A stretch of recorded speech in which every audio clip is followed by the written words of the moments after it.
Welcome to the beautiful and charming Orisburg, and we're here today because the Historical Society of Orisburg is having their annual garden tour and tea tomorrow, and we're going to take you on a sneak peek of two very special gardens on the tour.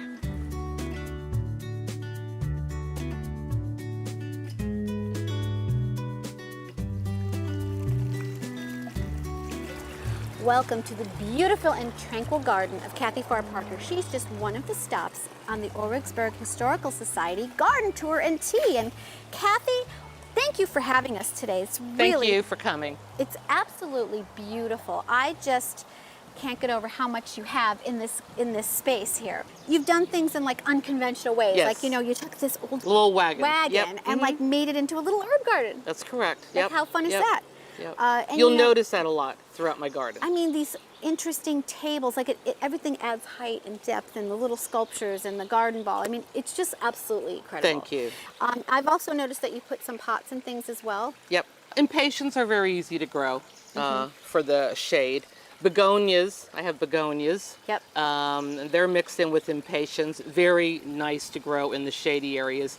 Sometimes you're not quite sure what will grow, so if it's not working, then I have to move it. Yep. But I would say mainly in this area, it's mostly impatiens and begonias. Beautiful. And some ivy. Well, there's certainly something around every corner. It looks absolutely beautiful. You have these beautiful, delicate water features here. I love the little frog who's like resting on the branch. Yep, that was when we had the storm not too many weeks ago. Well, we lost a very heavy branch. So I said, save me one piece. How about so that? he did, and I put the frog on it. And it worked out well. Yep. Now, I have to say, the showstopper here is this arbor and the plant on it. you. So let's take a look at that. All right. Oh, I don't think I've ever seen anything like this. What is this beautiful vine? These are Mandevillas. They're tropical flowers. Okay. They will die in the winter. I usually get them come the springtime. And we just recently picked up this arbor in the state of Virginia. Wow. Hauled it up here. And I love it. It was perfect. And I love you have it coming out of the actual planters with the... Well, those are impatiens with the on the impatiens, bottom. yeah. Yep, so it keeps it low and then the red color. I want to point out really quickly, you have a poinsettia plant. I do. I keep that at my office, and every summer I bring it back. I clip it back a little bit, and it flourishes. It's beautiful. I mean, it actually has red leaves on it. It does. Like, it's magnificent. Yeah. Oh, Kathy, look at this. This is unbelievable. This is the stress reliever. Wow. Tell me about this, but this is actually in the back of your house. The back of my house. Shady and sunny at times. Yes. So you do have the best of both worlds. How about these tool collection here? Yes, like, all over these the fun years. little things. I know. Aren't they cool? Yes. The colors, they make everything pop back here. I've never seen lilies like the fringe like that. These are lilies here. These petunias I want to point out. You'll see them throughout my whole yard. Yes. The variety is called bubblegum. Yeah, I love it. What I like about them is you don't have to deadhead them. Nice. No, if you take a hose and just shower them off, they drop themselves. Wow. And they are the best. What are those white flowers?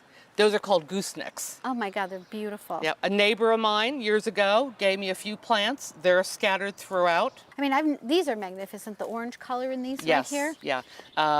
I love Butterflies and hummingbirds love those. Oh, I could just imagine. Now, how about some of the other elements that you've incorporated, like the sink and things like that? The sink, that was when we bought the house. That's the original sink. Once again, we were going to use it one day. So we put it up in the garden. Works great. It drains, so I can plant flowers in it, and it drains well. I love this bicycle. Isn't that too. cool? Oh my Yes. God! Tell me about how you painted it and filled it with flowers. Oh, easy. I had an old bicycle basket. The bike, we had another item. We were going to use it one day in the garden. I love it. And what types of flowers have you filled out with? Impatiens, zinnias are in there. The vine is what they call a sweet potato vine. When you take that apart at the end of summer, fall, there actually is a sweet potato in there. Oh my gosh. Yes. That's so Yes. cool. And is that like some coleus there? Yep, coleus. Green and red? Yep. That does fairly well because, like I said, back here it does get a little bit of sun, a little bit of shade. So you can do both types of flowers. Bee balm is new. I planted some last year. It came up great this year. Yeah, that spreads really nicely. Oh, too. yes, it does. Yeah. Gorgeous. And that does well back here. And of course, every lady needs her little shoe. I love that. Now we put some kind of a vine Just in an there. ivy in there. Right. It was already covered with moss when I purchased it, so I planted the ivy and added a little bit more moss to it.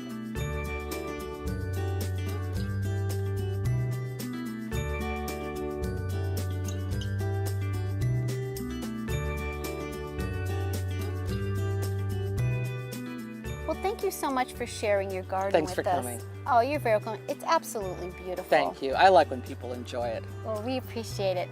Well, when we come back, we're going to head to another garden that's on the Orisburg Historical Society Garden and Tea Tour.